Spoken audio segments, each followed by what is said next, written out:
আসসালামু আলাইকুম। আজকে আমরা জাহাজ থেকে যাব সদরঘাট। একটা নৌকা ডেকে নিয়ে আসতেই চেপে বসলাম তাতে গিয়ে। ধলেশ্বর ঘাটে নেমে এলাম। এখানে কৃষ্ণচূড়ার দেখা পেলাম। একটা অটো নিয়ে তাতে উঠে গেলাম। পথের পাকে পাকে হাসনাবাদ চলে এলাম। আবার বড় একটা নৌকা নিয়ে সোজা চললাম গন্তব্যের নিয়ে। পোস্তগোলা ব্রিজের দৃশ্য অপার, কত লোক দৈনিক করছে পারাপার। নদীর দুপাশে লঞ্চের সারি, বড় ছোট মাঝারি, দেখতেও লাগে বাড়ি।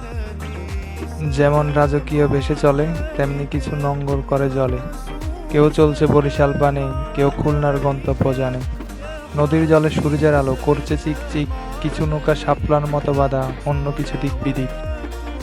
অবশেষে নৌকা এসে ভিড়ল ঘাটে, নেমে পড়লাম একে একে লাইনে হেঁটে। সদরঘাটে পৌঁছেই খুশি মনে গেলাম আহসান মঞ্জিল ছুটে চেনা রঙে।